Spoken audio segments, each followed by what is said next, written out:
Tuesday, the 20th of August, and welcome to the Edinburgh Fringe.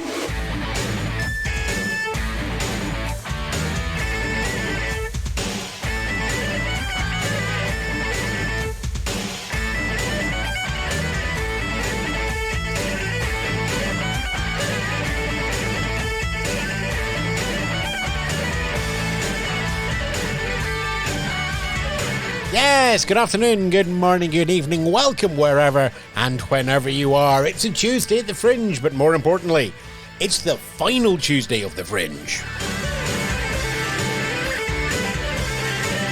I mean, there's still a Wednesday, a Thursday, a Friday, a Saturday, a Sunday, and a Monday to go, but this is it.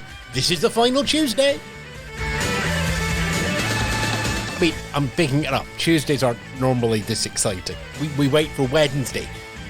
But there again, you might be listening to this on the Wednesday, in which case it's the Fringe.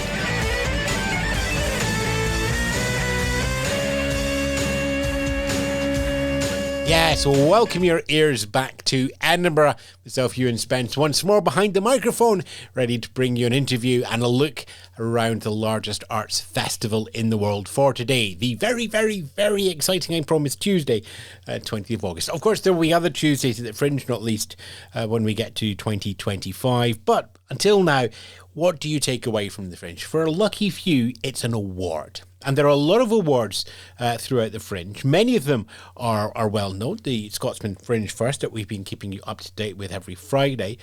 And then there are others where you just need to mention the name of one sponsor from the 1980s and you know exactly who I'm talking about. Yes, they've not been called the Perriers for a long time, but you still know that they are the big awards for comedy at the Fringe. But there's something else. There are other comedy awards. There's the Joke of the Fringe, which generally is the joke of the script of the show that you're about to send to the Fringe, which is sent around all the newspapers and TV companies in June and July. But hey, secrets of the award ceremonies. Let's talk, though, about the Ish Edinburgh Comedy Awards. And this is a delightfully subversive set of awards launched last year where Ish was incredibly appropriate. It stands for Insert Sponsor Here.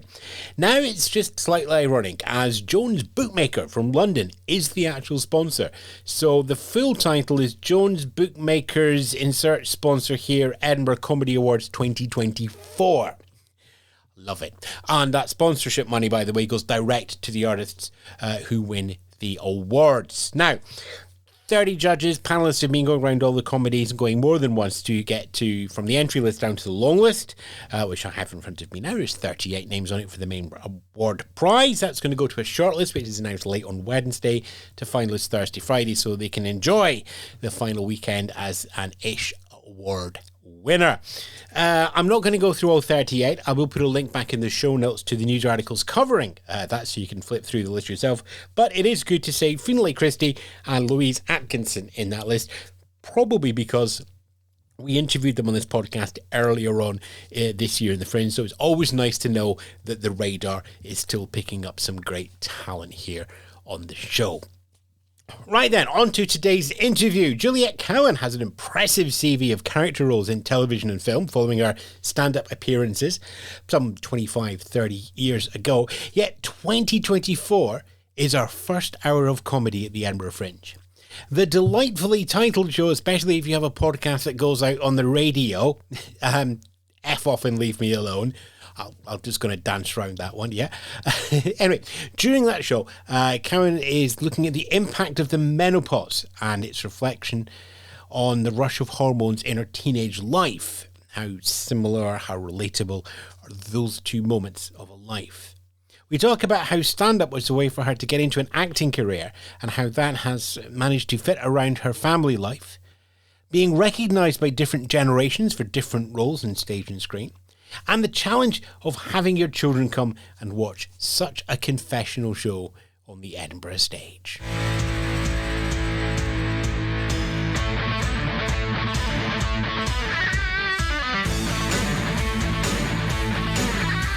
Join me now at the Edinburgh Fringe show and once more beside the coffee machine at the Pleasance Bar. Very, very important when we get to week 3 of the Fringe. Juliet Cowan joins me. Welcome. Hello. Hi. Welcome thank you. Back to Edinburgh as well. Yep. how many years? I think it's been 19 years since I was last here for the festival.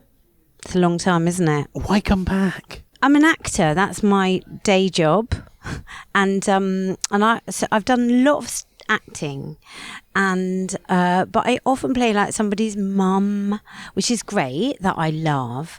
But I thought I'd quite like to put myself sort of right. You know, my kids are grown. I feel a bit more like taking centre stage that I've never felt like before. It's a bit late. It's better than never. I've come twice with plays, but I've also was a finalist. I came third in the 1999 So You Think You're Funny, which is one of the stand-up comic awards here at the Fringe. Yeah. With some interesting names in that final. Yeah. And they've went on to comedic success. Yes. Then you move into theatre success. To be honest with you, I did stand up because I wanted to be an actor. I didn't go to drama school. I wasn't a model. I was like, how am I going to make this work? And that's why I started doing stand-up. And stand-up is, I think, a really good way of getting into acting. But also, I already had one kid. When I did the So You Think You're Funny, I was pregnant, 6 months pregnant with my second child. I couldn't do the touring.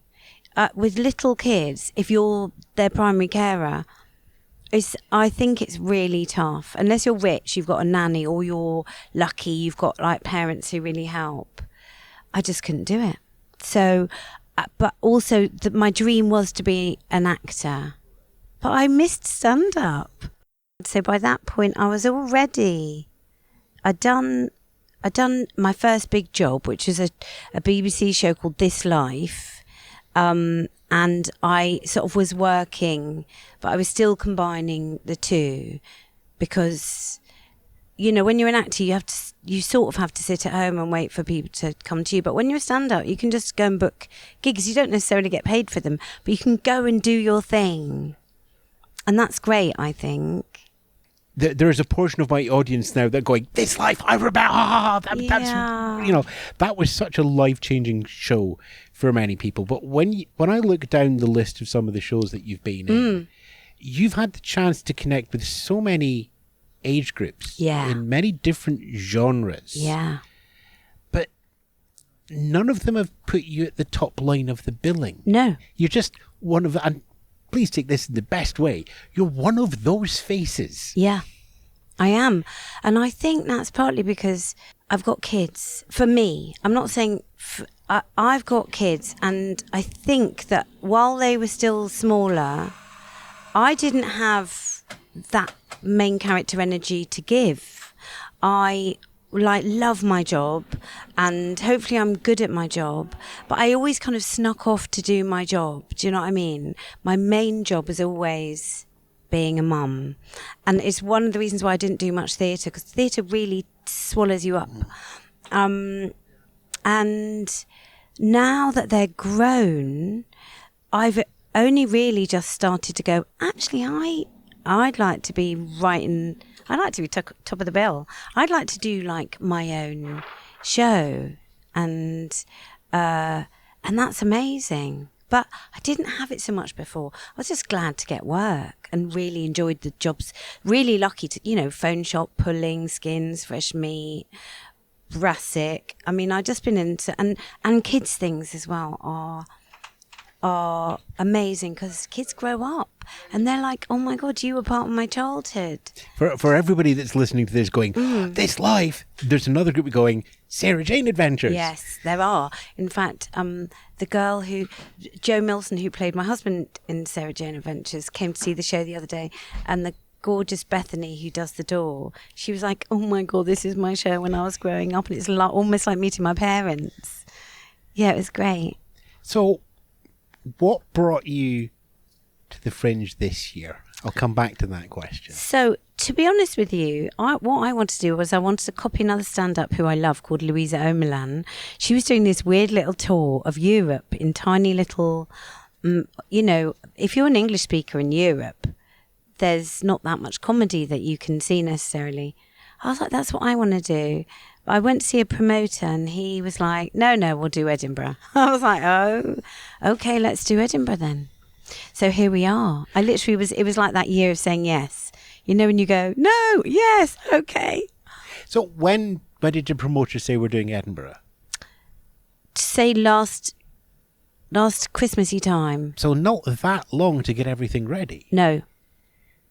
Did you have an idea in mind? Were you starting from whole cloth? I'd done it a couple of times. The show is very different now. It's kind of really evolved, especially since I've been here, because I wanted to sort of do that with the show. I thought I'd like to have a show that I can kind of move around and do, and you know, when I'm not filming. That was my plan. But he said, no, Edinburgh's really the best way to do it, over and over and over and over and over again. Get it as good as it can be. So I'm here. With a show that, because this podcast also goes out on the radio, I have to call Frank off and leave me alone. That's it, Frank. I was going to say fog off. That would do that. Yes, frog off. Frog off, yeah. Frank, get the door. We can't broadcast this one. Tell me about the show. So the show is how it came about is I'd done another show called Eat, Pray, Call the Police, which was about my split up. I left my husband and I ran off with somebody, and they were pretty wild in drama. They were basically a bit of a criminal. They had an ex-girlfriend who sort of mounted this reign of terror, sending armed police around to my house and pizzas and like, you name it, taxis, everything, and pretending it was my ex-husband. And that show was called, so I did a show about it because I was like, I was, you know, it sort of drove me a bit mad. I thought, I'll do a show about this, but I only did it 3 times. Whilst I was doing it, I thought, do you know what, if my kids or my ex-husband walked in now, I'd feel really exposed, and I think they would too. And I thought, I don't want to do a show like that. So I thought, what am I also talking about here? And actually, what I was also talking about was being a middle-aged woman, how the menopause, and I've talked to so many women about this since, can turn you as crazy as a teenager. I mean, it literally can uproot your whole world, and nobody really talks about that. Because it's a huge hormonal change. It's a huge hormonal upheaval, akin to being the one that you go through as a teenager. But everyone tells everyone around preteens and teenagers themselves that they're going to go off the rails, and but no one says to a middle-aged woman, you probably are going to go a bit mental. I mean, to varying degrees, from kind of losing your confidence to becoming super anxious to running off with people to losing all interest in the stuff that you've been doing for years. It's really amazing. And I thought I'd like to write about that, and then the mirror of that, which is my teenage self. And then I've got a little sort of figure that hangs from the ceiling called My Little Patriarchy. So I brought in the patriarchy, and I've sort of examined how that power system has kind of affected, you know, affects all of us throughout all our lives, but specifically me. I do talk about myself a lot in the show, but it's my show. What strikes me is you're talking about your earlier self. You're talking about yourself now, and the bit in the middle where you were a mother appears to not appear in the show. You're talking about a before and after, and where does the middle come in? I mean, the middle is my everything. You know, the middle got me my kids, and you know, and the bulk of my life so far, and is also full of, you know, stories and thoughts. But actually, the woman that I was when my kids were little, and right up until very recently, is a bit different to the woman that I am now. And in some ways, I think your teenage self can tell you a lot about the person that you are. I mean, I'm a parent, so I can only talk from that perspective of being a parent. But that was all consuming for me, apart from obviously doing my work and stuff. But when I was a teenager, really, it was just about me and my sort of oddnesses. And now that I'm a bit older, even though I'm still a parent, but my kids are, older, I can think much more about me and my processes and thoughts and feelings than maybe I did in the time when I was really all about caring. Has that changed what you see of yourself as a teenager? What I mean by that is, when you were a teenager, you had a certain point of view. Have you now got a different point of view on things that happened to you as a teenager?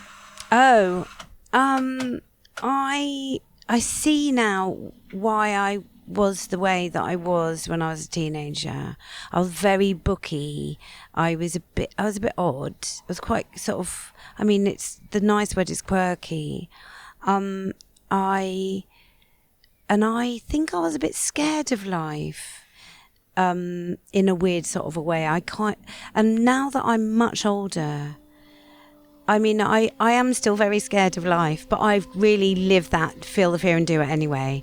I was I was a bit of an explorer. I went to live in Italy for a while, kind of working in different places, and I wanted to sort of explore new things, but I was scared, and I think I really, whereas now I feel a bit more like I'm maybe enough. But the menopause also did affect that quite a lot. It really affected my confidence. I feel for my teenage self. I'm a bit sort of kinder. I think she was, having a tough time. I think a lot of teenagers do. Would you as a teenager have appreciated seeing this show? I think I would. It talks about a lot of the things I was interested in as a teenager. It's quite sort of wordy. I quite liked wordy stuff. And some of the people who really like the show the best are young women. It's interesting. And I've had so many young women come up to me and say, these things are still our consideration. And I'm like, really?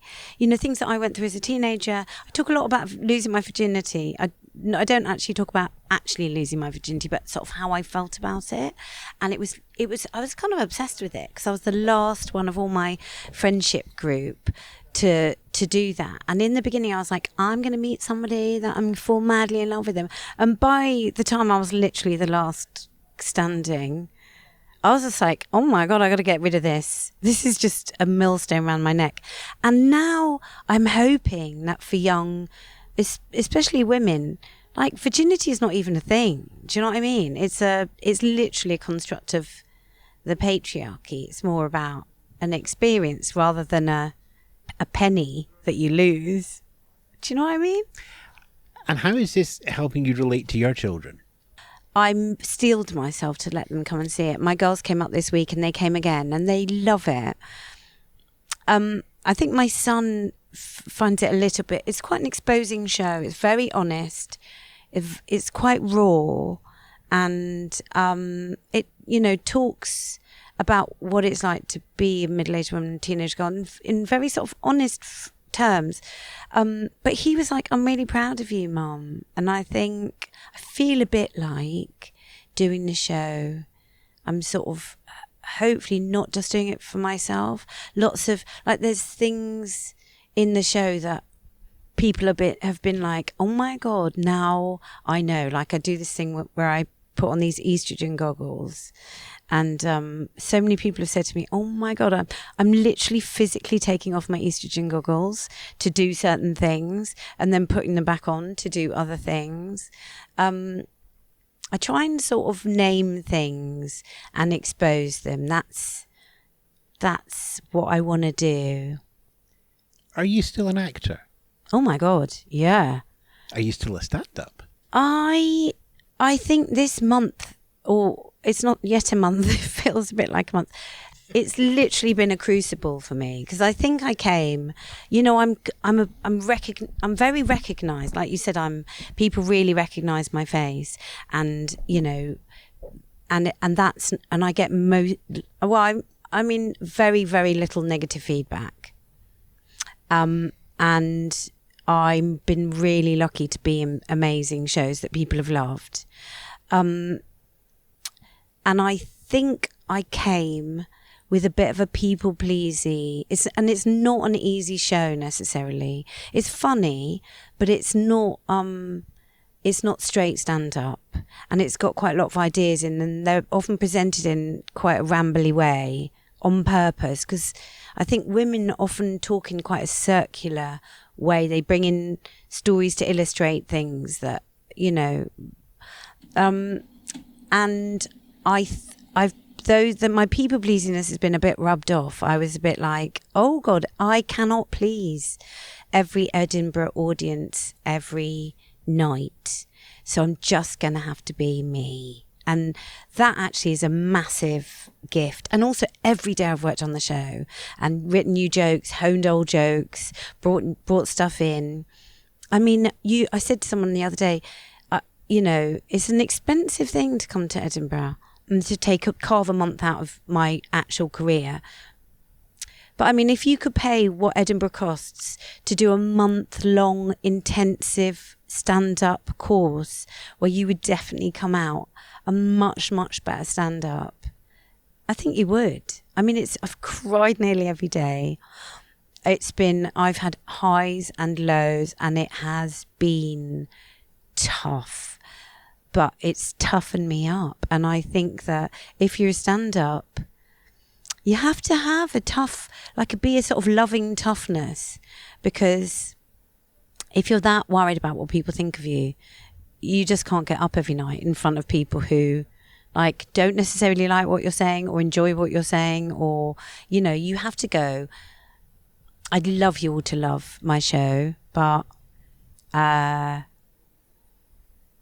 ones that do, and maybe somebody might go away and think about it, or do you know what I mean? Does that make sense? I'm literally making it sound like everyone hates my show, which is not the case at all. It's this Edinburgh. Is the point where I love going back to cliches. Like, you can please some of the people all of the time, but never all of the people some of them. No. Something like, everybody knows the cliche I'm trying to explain now. Exactly. So I don't need to say it. No, that's it. What I do need to go is, when is the show on? 7:00 every night at the Pleasance Jack Dome. Running through until the Sunday, entertaining, helping people think. It's a lovely work we have. Yeah, it's amazing. I'm really feel honoured to be able to do it. Juliet, thanks for coming on the show. Thank you so much.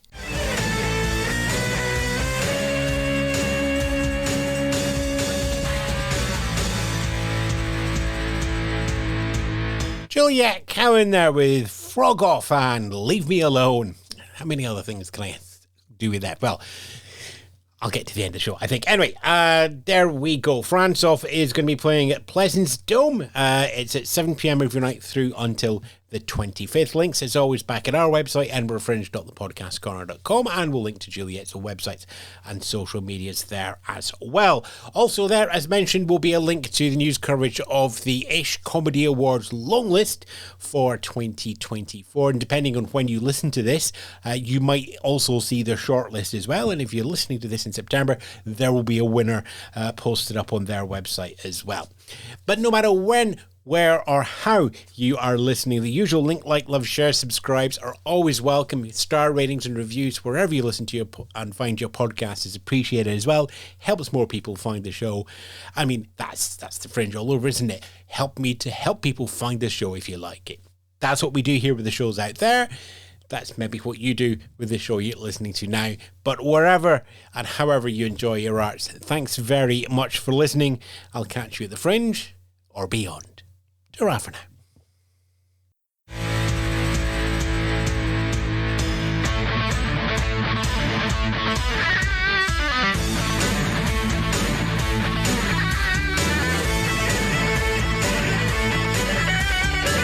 You've been listening to the Edinburgh Fringe Show, hosted by Ewan Spence, produced by Spence Media and Radio 6 International. Listen to more at edinburghfringe.thepodcastcorner.com.